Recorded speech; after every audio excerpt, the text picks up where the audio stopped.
Bismillahirrahmanirrahim. Assalamualaikum warahmatullahi wabarakatuh. Innal hamdalillah nahmaduhu wa nasta'inuhu wa nastaghfiruh wa na'udzu billahi min syururi anfusina wa min sayyiati a'malina. May yahdihillahu fahuwal muhtadi wa may yudlil fa ulaika humul khasirun. Asyhadu an la ilaha illallah wahdahu la syarikalah wa asyhadu anna Muhammadan abduhu wa rasuluhu la nabiyya ba'da. Allahumma salli wa sallim wa barik ala sayyidina Muhammad wa ala alihi wa ashabihi ajmain. Rabbi zidni ilma, Allahumma anfa'ni bima 'allamtani wa alimni ma yanfa'uni warzuqni ilma yanfa'uni, amin. Amma ba'd. Muslimin muslimat rahimakumullah.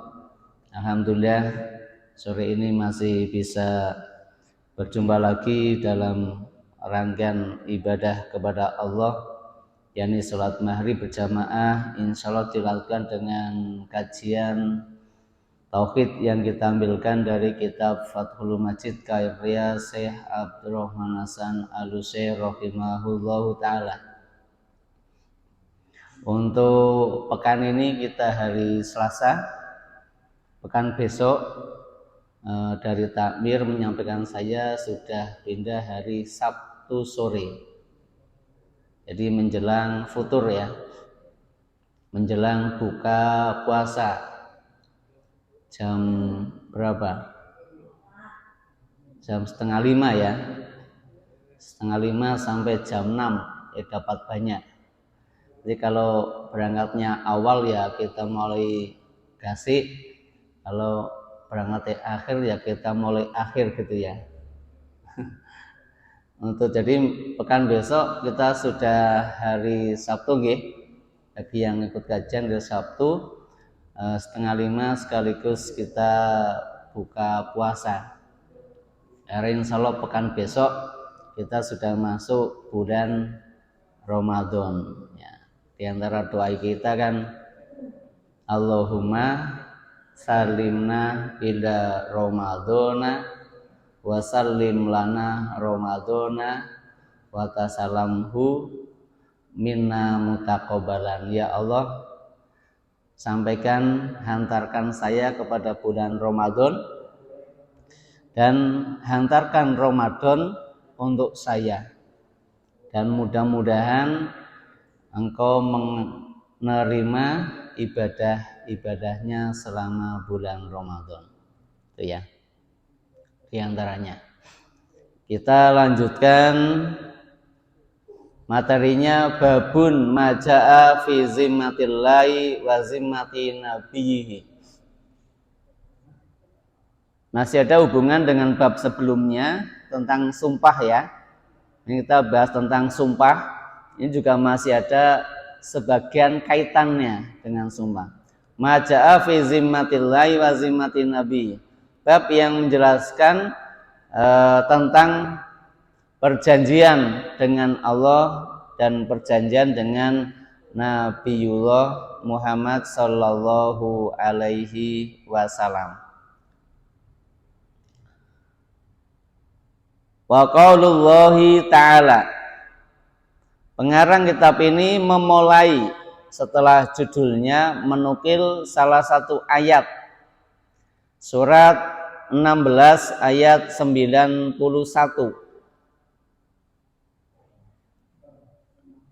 Nama Pak Tarik? Surat An-Nahl. An-Nahl ayat 91. A'udzu billahi minasyaitonir rajim. Bismillahirrahmanirrahim. Wa aufu bi ahdillahi idza ahadtum wa la tanqudul aymana ba'da tawqidiha wa qad ja'altumullaha 'alaikum kafila innallaha ya'lamu ma taf'alun. Wa aufu bi ahdillahi, dan tepatilah janji kalian dengan Allah. Idza ahadtum, ketika kalian berjanji kepada Allah. Wala tanqudul aimana, dan jangan kalian rusak sumpah kalian ba'da tauqidiha, setelah kuatnya. Wa qad ja'altumullaha 'alaikum kafila, dan sungguh kalian telah menjadikan Allah, ya, menjadikan Allah dalam sumpah itu sebagai saksi. Innallaha ya'lamu ma taf'alun, sesungguhnya Allah mengetahui apa yang kalian lakukan. Qala Ibnu Katsir, qala Imad bin Katsir, berkata Imad Ibnu Katsir atau Imam Ibnu Katsir berkaitan dengan ayat di atas.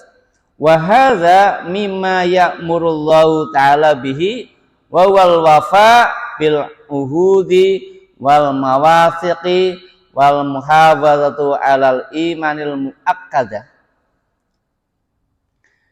Imam Ibnu Katsir menjelaskan ayat ini adalah bagian dari apa yang Allah perintahkan tentang al-wafa bil uqudi wal muwasiqi. Satu, ada perintah dari Allah. Yang pertama adalah al-wafa bil uqudi wal muwasiqi, agar memenuhi atau menepati janji dan ikatan. Jika punya janji disuruh wafa. Wafa berarti apa? Tunaikan atau penuhilah janji itu. Dan juga kalau ada ikatan, bukan perjanjian tapi ada ikatan, ini juga disuruh apa? Al-wafa, suruh memenuhinya, menunaikan janji maupun ikatan bagi kalian semuanya. Bentuknya bermacam-macam ya. Wal muhafazatu 'alal aimanil muakkidah. Nah, yang kedua, agar menjaga sumpah yang telah dikuatkan. Sumpah yang telah dilakukan disuruh apa? Hafiz. Hal itu menjaga, melihara, menghafalkan ya. Maka hafiz itu adalah maknanya bukan hanya seorang penghafal Al-Qur'an ya, tapi adalah orang yang memelihara, orang yang menjaga, orang yang menghafalkan. Menghafal itu bagian dari hafiz. Kita membaca pun itu juga hafiz. Karena apa? Menjaga Al-Quran. Cara menjaga Al-Quran itu ada yang dengan menghafalkan, ada yang membacanya, ada yang mengkajinya, ada yang mengamalkannya, ada yang mendakwahkannya. Gitu ya. Itu mana apa? Hafiz. Hafiz itu orangnya ya. Kalau proses adalah tahfizul Quran, proses menjaga Al-Quran. Kita hari Selasa kajian ini insya Allah bagian dari tahfizul Quran, menjaga keutuhan Al-Quran. Namun sekarang dipersempit maknanya, yang namanya hafiz adalah orang yang hafal Al-Quran. Jadi penyempitan makna. Walaupun orang bisa baca kitab, bisa memahami maknanya, kemudian dia tidak hafal 30 juz, maka tidak dikatakan hafiz. Gitu ya. Enggak masalah, jangan dipermasalahkan. Sekali lagi, tahfizul Quran itu bisa dengan membaca, mengkaji, menghafalkan, termasuk menulis ya. Umat Islam itu lemah menulis loh. Jangan hafal surat Al-Fatihah, tapi kalau dikasih buku kosong sama ballpoint, suruh nulis Al-Fatihah 1 surat saja. Alhamdulillah kalau ibadah yang ada yang sakit ya. Itu belum, karena membaca dan menulis berbeda. Jadi menurut saya menulis pun itu bagian dari menjaga Al-Quran. Balik ke sini ya, nanti kepanjangan. Yang pertama tadi adalah untuk memenuhi janji dan ikatan. Penuhi, kalau punya janji, punya ikatan harus dipenuhi. Ini perintah Allah kepada kita. Yang kedua, untuk menjaga sumpah. Kalau sudah bersumpah harus dijaga betul. Ya, dipelihara. Hati-hati ya. Harus nanti sumpahnya harus diselesaikan dan sumpahnya harus benar. Walihadza qala, sehingga karena itu lihat firman Allah, wala tanqudul aimana ba'da tauqidiha.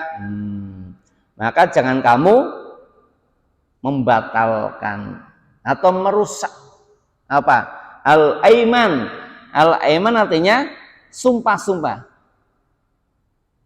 Sumpah-sumpah setelah dikuatkan, sumpah setelah dikokohkan itu, maka harus dilarangan untuk merusaknya. Wala ta'aradu baina hadza, maksudnya jangan kau halangi. Kalau sudah bersumpah, jangan kau menghalangi untuk terjaganya sumpah itu. Harus ditunaikan. Wala taj'alullah urwatan li aimanikum. Maka jangan kau jadikan Allah itu sebagai alasan untuk tidak menunaikan sumpahnya. Zalika kafaratun aimanikum idza halaftum wahfazu aimanakum. Oleh karena itu, jadikanlah sebagai kafaratun. Apa kafarat? Tebusan. Nah, jadi tebusan aimanikum terhadap apa? Sumpah-sumpah kalian. Jadi ada kafaratnya. Orang yang bersumpah nanti melanggar sumpahnya kena kafarat. Atau orang bersumpah tapi dusta, ya. Nah, itu juga nanti ada kafaratnya. Kalau itu adalah tebusan atau untuk menutup dosa sumpah yang melakukan. Idza halaftum, apabila kalian bersumpah, wahfazu aimanakum, jagalah oleh kalian sumpah-sumpah kalian, la tatrokuha, jangan kau tinggalkan sumpah itu bila takfirin, tanpa adanya kafarat. Nah, jadi meninggalkan sumpah itu tidak boleh tanpa kafarat. Kafarat itu berarti kan penutup atau sebagai tebusannya, penggantinya ya. Nah, apabila sudah bersumpah, maka larangannya jangan kau tinggalkan sumpah itu bila takfirin, tanpa adanya kafaratnya. Ada kafaratnya yang harus ditunaikan. Jika sumpahnya ditinggalkan, maka ada sanksinya agar dosanya bisa terhapus karena sumpah yang dilakukan. Wa fis sahihain, di dalam as-sahihain, di dalam hadis riwayat Bukhari dan Muslim. As-sahihain berarti Bukhari Muslim ya. Bisa as-sahihain, bisa muttafaq alaih, bisa syaikhoni, ada beberapa ya yang disebut. Syaikhoni berarti dua syekh. As-sahihain berarti dua hadis sahih. Muttafaq alaih adalah yang disepakati, yaitu Bukhari dan Muslim. Inni wallahi insyaallah la akhlafa ala yaminin fa'ara ghairuha khairan minha illa ataitul ladzi huwa khair minha wa tahalattuha. Nabi bersabda begini, sesungguhnya saya demi Allah. Wallahi berarti demi Allah. Nabi bersumpah, jika Allah mengizinkan kepada saya tidak akan bersumpah. Jika Allah mengizinkan, saya tidak akan mau bersumpah. Kata siapa? Kata Nabi. Berarti Nabi nggak diizinkan ya bahasanya.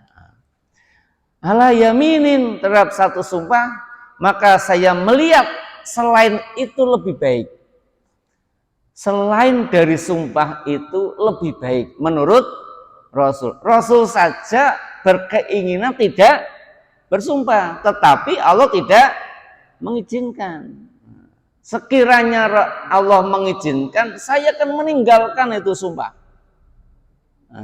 Meninggalkan sumpah. Karena saya melihat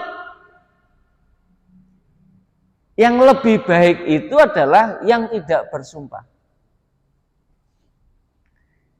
Illa ayatatul ladzi wa khair minha wa tahalatuha, kecuali saya akan mendatangi untuk tidak bersumpah, dan itu lebih baik darinya, dan saya akan meminta kehalalannya. Kalau Nabi bersumpah maka minta kehalalan untuk bisa menunaikannya hal itu. Wa fi riwayatin, dalam lain, wa kafaratu an yamini, dan saya akan memberikan kafarat atas sumpah yang saya lakukan. Itu dari Nabi SAW. Maksudnya apa? La ta'aradu baina hadza kullihi wa bainal ayatil mazkurati huna wahiyya. Hadis maupun ayat yang dijelaskan tadi itu tidak bertentangan. Baik ayat Al-Quran maupun hadis Nabi nggak ada pertentangannya. Nah, di dalam ayatnya juga apa? Sebenarnya larangan untuk bersumpah. Tapi kalau itu dilakukan, maka harus dijaga sumpahnya. Nabi pun mengatakan demikian. Sekiranya boleh, saya tidak akan bersumpah. Wala tanqudul aimana ba'da tauqidiha. Sama ya? Dan kau batalkan sumpah-sumpahmu setelah kuat. Li'anna hadhil aiman al-muradu bi'adahilul bil uhudi wal muwasiki. Yang dinamakan sumpah di sini adalah sumpah yang berkaitan uhud wal muwasik, berkaitan dengan perjanjian dan ikatan. Perjanjian sama ikatan beda nggak, Pak? Ada perjanjian, ada ikatan. Beda nggak? Beda. Janji itu lebih kuat, ya. Perjanjian yang dilakukan itu apa? Itu lebih kuat.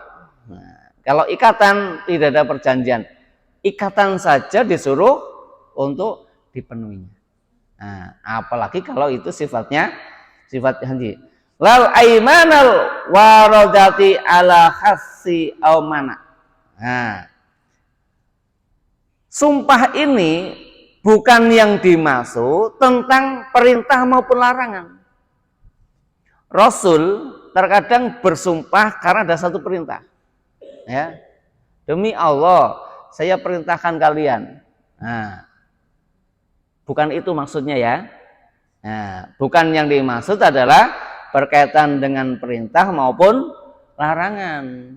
Kalau berkaitan dengan perintah dan larangannya itu bukan karena sumpah, tapi untuk menguatkan isi yang mau disampaikan. Ya. Nah, menguatkan isi yang disampaikan. Maka bukan itu yang dimaksud, ya. Bukan karena apa?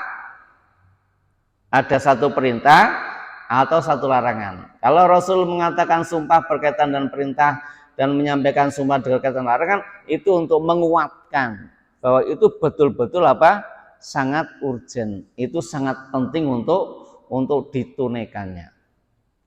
Walihada kala mujad fil ayah, yakni al-halfu ay halfal jahiliyah. Imam Mujahid mengatakan di dalam ayat ini yang dimaksud di situ adalah sumpahnya orang jahiliyah.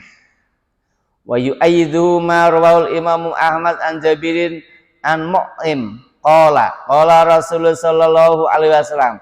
Bagaimana dikuatkan oleh apa yang dikatakan oleh Imam Ahmad dari Jabir bin Mut'im.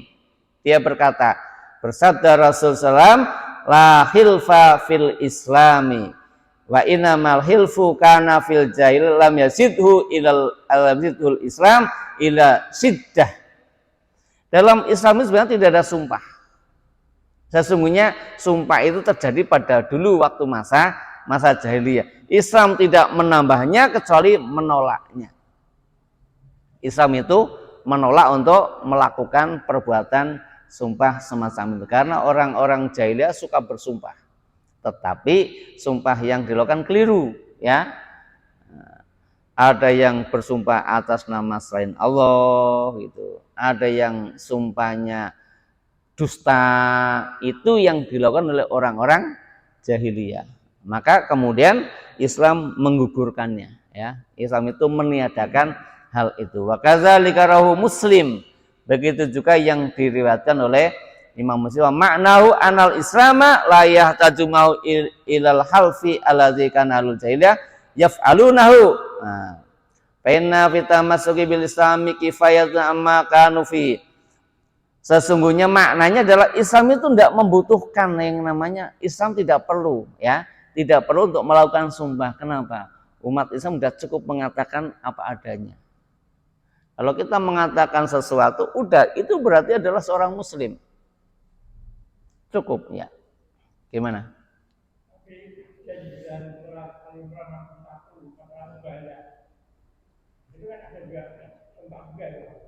Mana yang bisa kan terpaksa tadi. Ya. Ya. Dalam kondisi tertentu memang dibutuhkan, diperbolehkan. Tapi umuman secara keseluruhan itu dihindari dulu, ya. Hindari karena dampak dari sumpah ini cukup berat. Kalau sampai nanti keliru, tidak bisa memenuhinya, atau yang kedua sumpahnya memang betul-betul dia sumpahnya dusta. Kalau kita dipanggil dalam pengadilan, disumpah enggak? Disumpah. Pasti. Itu saksi disumpah oleh hakim. Sumpahnya apa? Sumpahnya akan berkata dengan jujur.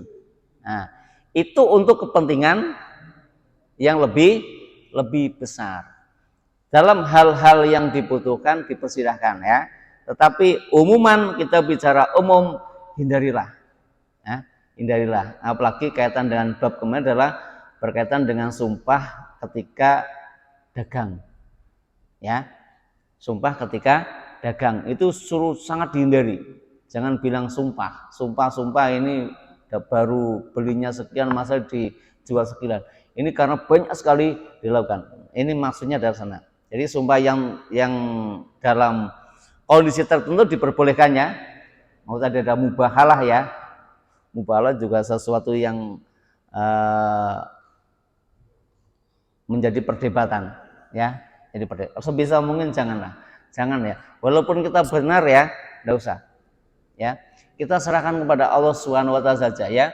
Kalau kita ternyata sudah mengatakan benar kemudian masih dituduh, ya sudah. Kita serahkan sama Allah. Allahumma kfinihi bima syi'ta. Ya Allah, saya serahkan kepada Engkau sesuai yang Engkau kehendaki saja. Udah selesai. Itu kalau nggak salah doanya Nabi Musa, ya. Allahumma kfinihi bima syi'ta. Ya Allah, cukup bagi saya Engkau apa yang Engkau lakukan kepada mereka, gitu. Jadi hindarilah sumpah apalagi dalam hal mubahalah. Mubahalah itu apa, Pak? Jawa niki sumpah pocong, ya? Bukan. Nah, itu mirip.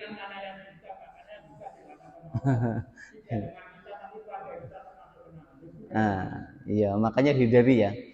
Nah, mubahalah itu. Lanjut, ya. Nah.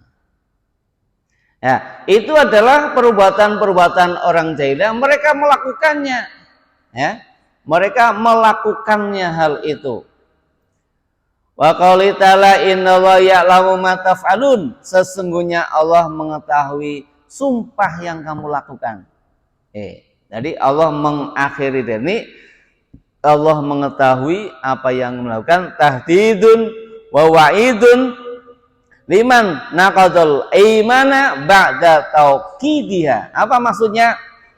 Innallaha ya'lamu ma taf'alun. Sesungguhnya Allah mengetahui apa yang melakukan. Tahdidun wa wa'idun. Ini peringatan dari Allah dan juga ancaman. Peringatan sekaligus ancaman.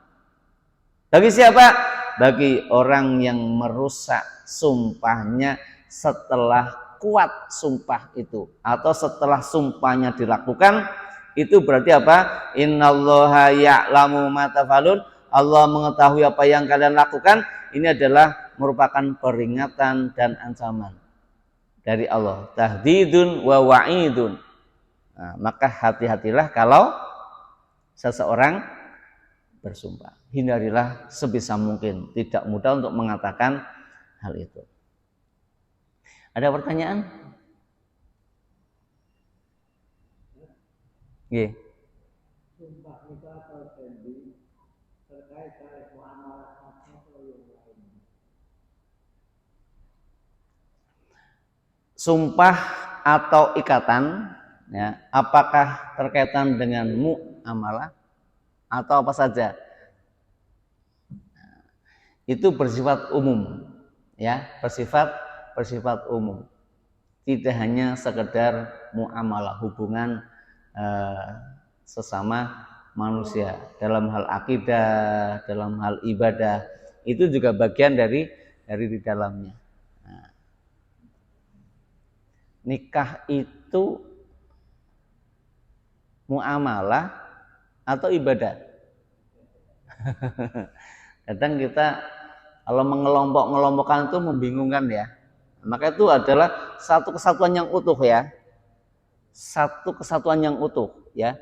Tidak bisa dipisahkan. Oh, ini muamalah. Padahal muamalah ada kaitannya dengan ibadah. Kalau hanya muamalah hubungan saya dengan istri pernikahan ya. Muamalah itu kan. Tapi sana ada ibadahnya, ada akidahnya juga masuk. Ya enggak? Nah, maka ada keterkaitan satu dengan yang lainnya. Memang dalam urusan muamalah itu lebih banyak karena kita hubungannya dengan orang lain ya, lebih banyak kayak gitu. Qaluhu an Buraidah an Ibnu Usaybil Aslami hadzal hadis min riwayati ibnihi Sulaiman anhu qala fil muhma, diriwayatkan dari Buraidah. Buraidah itu adalah Ibnu Husayb al-Aslami. Nah, qaluhu qala, dia berkata, kana Rasulullah SAW, adalah Rasul sallallahu alaihi wasallam idza ammara amiron ala jaisin, apabila Allah memerintahkan kepada salah seorang amir dalam satu pasukan. Dalam satu pasukan amir namanya apa? Nah, komandan. Ya. Rasulullah Shallallahu alaihi wasallam apabila memerintahkan salah satu komandan dalam jais itu pasukan ya. Jais. Sariyatin atau syariah. Syariah itu perang yang tidak dipimpin oleh Nabi ya. Ada dua istilah, ghuzwah dan syariah. Nah, ghuzwah itu kullu harbin hadarohan nabiyyu sallallahu alaihi wasallam. Jadi yang namanya ghuzwah itu Nabi langsung terjun memimpin pasukan. Itu namanya ghuzwah ya, ghuzwah. Tapi yang namanya syariah lam yahdurha binafsihi. Yang dinamakan syariah secara fisik Nabi nggak hadir. Secara fisik nggak hadir, tapi Nabi mengutus sebuah pasukan kemudian dipimpin oleh komandannya. Bisa dipahami ya? Nah, yang di sini jais dan syariah. Nah, apabila Rasul memerintahkan seorang komandan untuk memimpin pasukan atau syariah, ausahu fi khosati bitaqwallahi ta'ala, maka Rasul berwasiat khusus kepada komandannya apa? Bitaqwallahi ta'ala, pesannya takwa. Nah, fihi minal fikhi ta'miril umara wa wasiyatihim. Di situ ada sebuah pemahaman bagaimana Rasul berwasiat kepada umara, kepada para pemimpinnya, para komandannya. Jadi pesan yang pertama dilakukan oleh Rasul kepada komandan pasukannya adalah bitaqwallahi ta'ala, takwa, pesan takwa, bukan yang lainnya, nomor satu. Luar biasa ya, pesannya takwa itu. Kenapa? Karena yang dinamakan perang itu adalah fisabilillah, berjuang di jalan Allah, bukan kepentingan yang lainnya.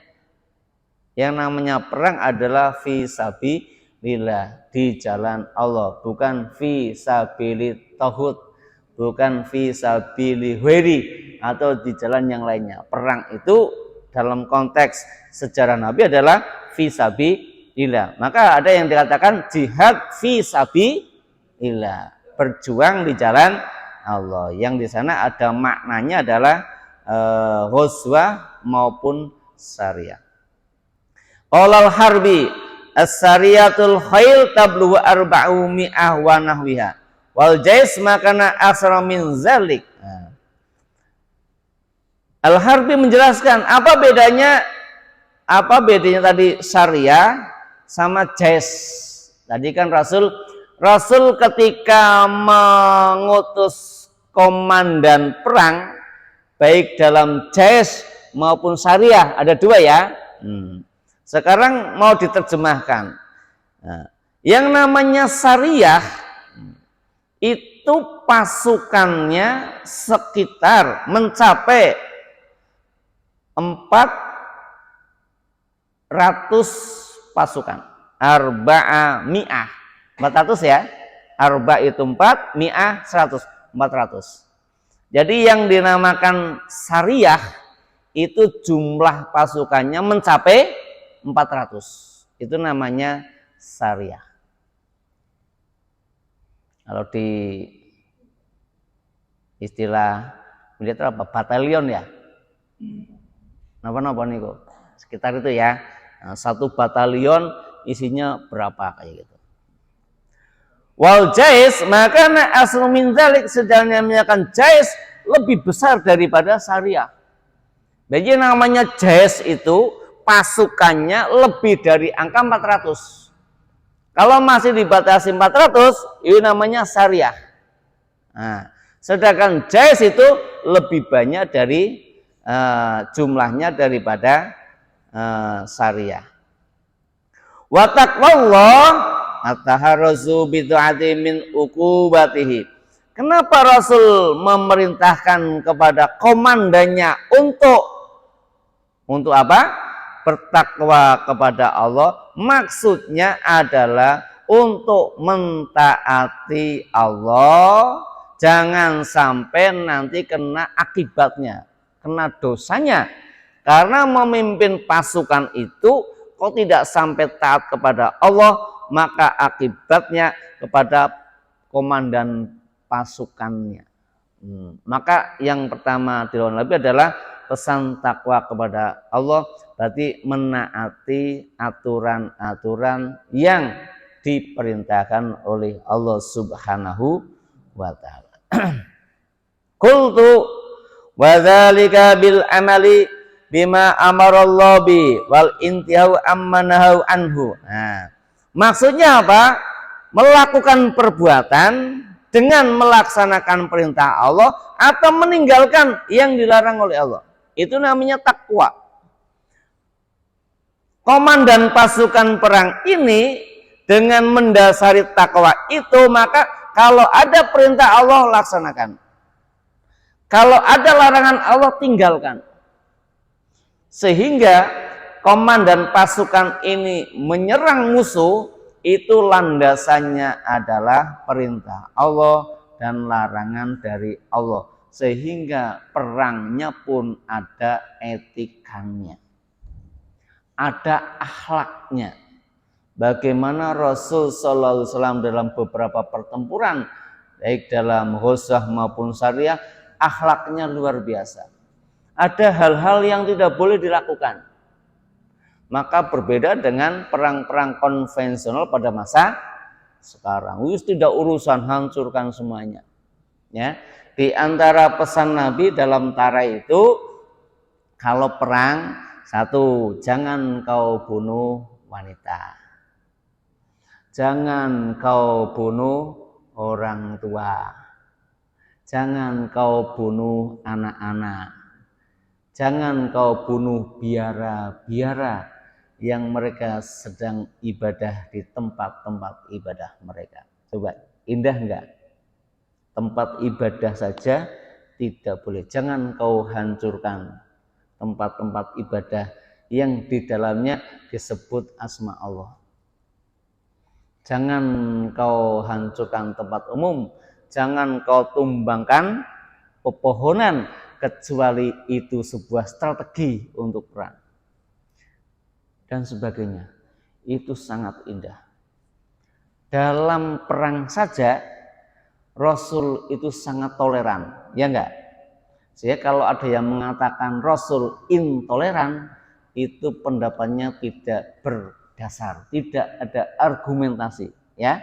Dalam sejarah Nabi kalau perang itu diantaranya mengatakan jangan kau hancurkan biara-biara tempat ibadah di sana dan kau jangan hancurkan orang-orang yang ibadah di dalamnya. Menghancurkan saja tidak boleh saat perang, ya. Kalau saat perang tidak boleh, sedang damai kira-kira bagaimana? Nah, hadirin rahimakumullah, kembali ke sini. Nanti kepanjangan ke sana ya. Wa dzalika bil amali ma marabi wal idhamanaha anhu. Yang dinamakan takwa itu pesan pada komandannya adalah melakukan apa yang diperintahkan oleh Allah dan meninggalkan apa yang dilarang oleh Allah. Makanya misalkan Allah melarang, dilarang kau membunuh tanpa dengan kebenaran, illa bil haq, jangan kau lakukan. Jika dilakukan maka ada kafaratnya. Qalu wa mau minal muslimina khaira. Nah, pesan yang kedua kepada panglimanya atau komandannya. Yang kedua adalah untuk berbuat baik kepada orang-orang Islam yang bersama kamu. Berarti sama pasukannya, ya.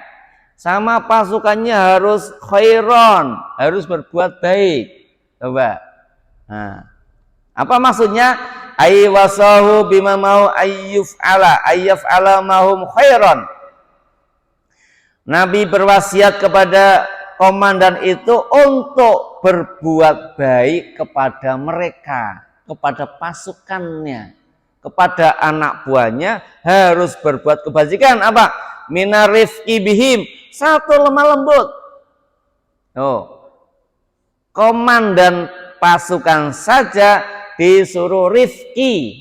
Rifki artinya lemah lembut kepada pasukan anak buahnya. Coba, padahal dalam kondisi perang, ya. Apalagi kalau tidak kondisi perang, itu pemimpin harus lemah lembut kepada anak buahnya. Nah, coba, dalam kondisi perang itu kan isinya nafsu, ya. Isinya nafsu, inginnya gitu macam-macam, ya.